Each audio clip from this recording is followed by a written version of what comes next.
ये मेरी तकरीबन से दोस्ती यारी थी, तो वो मुख्तलिफ मेरे बहानों से मुझे तंग करने लगी थी, बहुत प्रेशराइज़ कर रही थी, काले दम करना, ताबीज़ करना। तो अक्सर ये मुझे जो है ना चाँद रातों में या इस तरह की जो कुछ चीज़ें होती थी रातें, वो मुझे वो मैं कराची से देता हूँ, अमल वगैरह पड़ती थी। मैंने उनसे कई बार कहा कि आप मुझे छोड़ दें, मैं आपको छोड़ रहा हूँ। तो कहती थी कि नहीं, या तो मैं तुम्हें मार दूँगी या तुम मुझे मार दो। इसके मेरी बड़ी बहन थी और 3 बच्चे थे, 2 मेरे भांजे थे, 1 मेरी भांजी थी।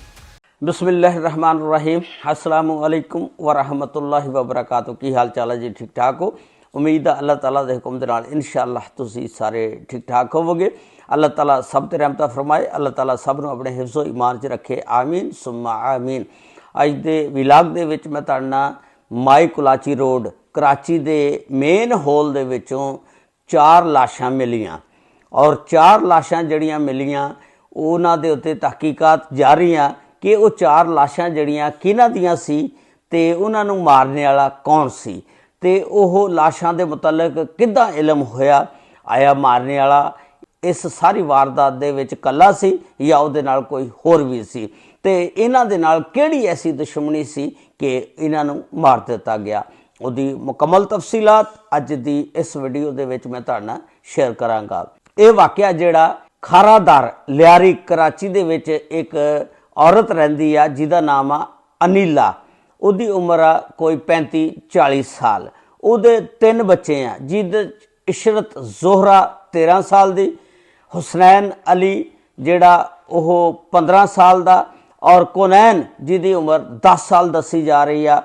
ये 3 इहदे बच्चे सी। ये सारा जिहड़ा वाक़या आ ये इस तरह होया कि न्यू ईयर नाइट तो यह ना गायब सी। जिस दिन न्यू ईयर नाइट यानी जुमेरात वाले दिन शायद बनती आ, उदण तो यह गायब हो गई सी। घर दे इन्हां दे रिश्तेदार अजीज़ो कारब भैन भरा सारे लभदे रहे लेकिन ये ना मिली। इस औरत ने अज तो 2-2.5 साल पहलों अपने शोहर कोलों तलाक लै ली सी ते और अपने घर दे विच कल्ली ही बच्चों के नाल रहिंदी सी ते उस तो बाद ਇਹਦੇ एक ताल्लुकात बन जाते ने मसरूर नामी शख्स के नाल और मसरूर नामी शख्स का भी वीडियो बयान आया।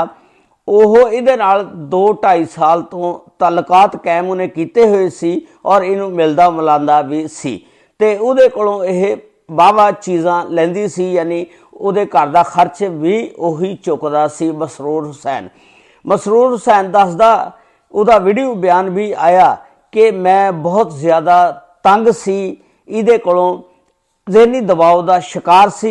ये मेरे उत्ते काला जादू टूणे तवीज़ गंढे वगैरह बहुत करती सी।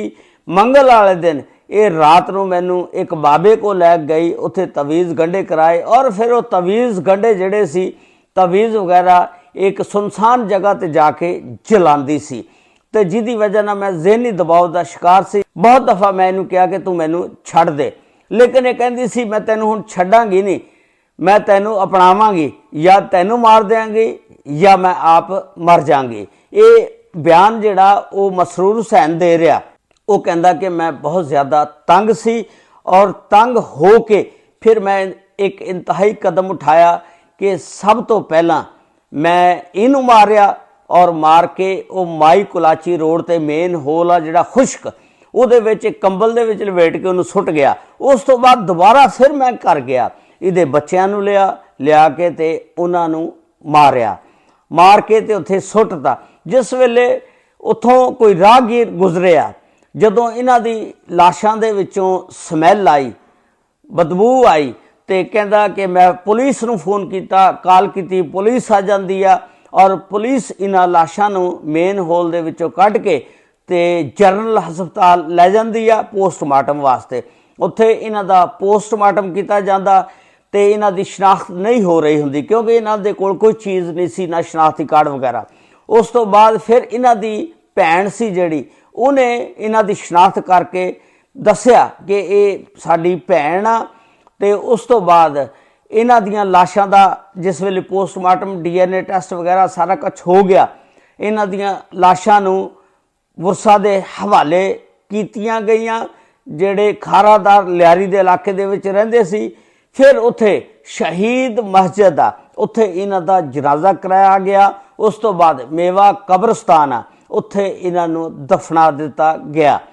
ਪੁਲਿਸ ਦੱਸਦੀ ਆ ਕਿ ਜਿਸ ਵੇਲੇ ਅਸੀਂ ਮਸਰੂਰ ਨੂੰ ਮੋਬਾਈਲ ਤੋਂ ਟਰੇਸਿਆ, ਉਹਨਾਂ ਦੀ ਆਖਰੀ ਜਿਹੜੀ ਲੋਕੇਸ਼ਨ ਸੀ ਉੱਥੋਂ ਪਕੜਿਆ, ਦੇਖਿਆ ਤੇ ਮਸਰੂਰ ਜਿਹੜਾ ਮੁਲਜ਼ਮ ਆ ਉਹਨੇ ਇਤਰਾਫੇ ਜੁਰਮ ਕਰ ਲਿਆ ਔਰ ਉਹ ਮੰਨ ਗਿਆ। ਲੇਕਿਨ ਹੁਣ ਅੱਗੇ ਮਜ਼ੀਦ ਤਫਤੀਸ਼ ਜਿਹੜੀ ਆ ਉਸ ਤੋਂ ਬਾਅਦ ਜਿਸ ਵੇਲੇ ਹੋਏਗੀ ਪਤਾ ਚੱਲੇਗਾ ਕਿ ਇਹ ਇਸ ਦੇ ਵਿੱਚ ਇਕੱਲਾ ਹੀ ਮੁਲਵਸ ਆ ਜਾਂ ਇਹਦੇ ਨਾਲ ਕੋਈ ਹੋਰ ਵੀ ਹੈਗਾ। ਫਿਲਹਾਲ ਉਹਨੇ ਇਕਬਾਲ ਜੁਰਮ ਕਰ ਲਿਆ ਔਰ ਉਹਨੂੰ ਮਸਰੂਰ ਨੂੰ ਗ੍ਰਿਫਤਾਰ ਕਰ ਲਿਆ। ਉਹਦਾ ਵੀਡੀਓ ਬਿਆਨ ਵੀ ਆਇਆ ਕਿ ਮੈਂ ਜ਼ਹਿਨੀ ਦਬਾਅ ਦਾ ਬੜਾ ਸ਼ਿਕਾਰ ਸੀ, ਇਹ ਮੈਨੂੰ ਬਹੁਤ ਤੰਗ ਕਰਦੀ ਸੀ ਤੇ ਮੈਂ ਫਿਰ ਇਹ ਇੰਤਹਾਈ ਕਦਮ ਇਸ ਵਾਸਤੇ ਉਠਾਇਆ। ਅਨੀਲਾ ਦੇ ਭਰਾ ਦਾ ਇੰਟਰਵਿਊ ਮੁਸਤਫਾ ਦਾ ਵੀ ਆਇਆ ਕਿ ਮੇਰੀ ਭੈਣ ਜਿਹੜੀ ਸੀ ਉਹ 2-2.5 ਸਾਲ ਤੋਂ ਤਲਾਕ ਯਾਫਤਾ ਸੀ ਤੇ ਇਹਦੇ ਨਾਲ ਤਲਕਾਤ ਦੇ ਵਿੱਚ ਸੀ ਤੇ ਇਸ ਵਾਸਤੇ ਉਹ ਬੰਦਾ ਜਿਹੜਾ ਜਿਹਨੇ ਇੰਤਹਾਈ ਕਦਮ ਉਠਾਇਆ ਤੇ ਉਹਨੂੰ ਗ੍ਰਿਫਤਾਰ ਕੀਤਾ ਜਾਵੇ ਤੇ ਪੁਲਿਸ ਨੇ ਉਹਨੂੰ ਗ੍ਰਿਫਤਾਰ ਕਰ ਲਿਆ। ਹੁਣ ਉਹਦੇ ਉੱਤੇ 302 ਦੀ ਥਾਣਾ ਡਾਕਸ ਪੁਲਿਸ ਸਟੇਸ਼ਨ ਦੇ ਵਿੱਚ FIR ਉਹਦੇ ਵਿੱਚ ਦਰਜ ਹੋਈ ਆ ਔਰ ਉਹਨੂੰ ਗ੍ਰਿਫਤਾਰ ਕਰ ਲਿਆ ਗਿਆ।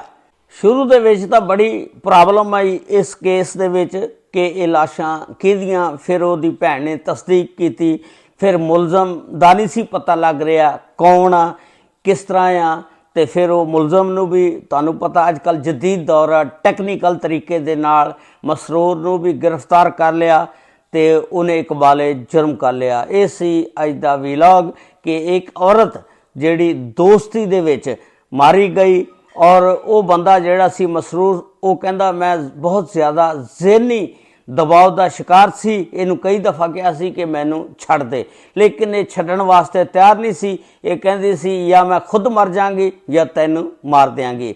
ਇਸ ਲਈ ਫਿਰ ਮੈਂ ਜ਼ਹਿਨੀ ਦਬਾਅ ਦਾ ਸ਼ਿਕਾਰ ਹੋ ਗਿਆ ਤੇ ਮੈਂ ਇਹਨਾਂ ਨੂੰ ਮਾਰ ਦਿੱਤਾ ਔਰ ਉਸ ਤੋਂ ਬਾਅਦ ਉਹਦੇ ਬੱਚਿਆਂ ਨੂੰ ਲਿਆ ਕੇ ਉਹਨਾਂ ਨੂੰ ਵੀ ਮਾਰ ਕੇ ਤੇ ਉਸ ਮੇਨ ਹੋਲ ਦੇ ਵਿੱਚ ਸੁੱਟ ਦਿੱਤਾ। ਫਿਰ ਜਦੋਂ ਉਹਦੀ ਸਮੈਲ ਆਈ ਤੇ ਫਿਰ ਪੁਲਿਸ ਨੇ ਉਹਨਾਂ ਦੀਆਂ ਲਾਸ਼ਾਂ ਨੂੰ ਰਿਕਵਰ ਕੀਤਾ। ਇੱਕ ਰਾਹਗੀਰ ਨੇ ਜਦੋਂ ਦੱਸਿਆ। ਇਹ ਸੀ ਇੱਕ ਦਿਲਖਰਾਸ਼ ਵਾਕਿਆ ਜਿਹੜਾ ਮੈਂ ਤੁਹਾਡੇ ਨਾਲ ਸ਼ੇਅਰ ਕੀਤਾ। ਅੱਲਾਹ ਤਾਲਾ ਸਭ ਤੇ ਰਹਿਮਤ ਫਰਮਾਏ। ਅੱਲਾਹ ਤਾਲਾ ਸਭ ਨੂੰ ਆਪਣੇ ਹਿਫਜ਼ੋ ਈਮਾਨ 'ਚ ਰੱਖੇ। अस्सलामु अलैकुम व रहमतुल्लाहि व बरकातुहू।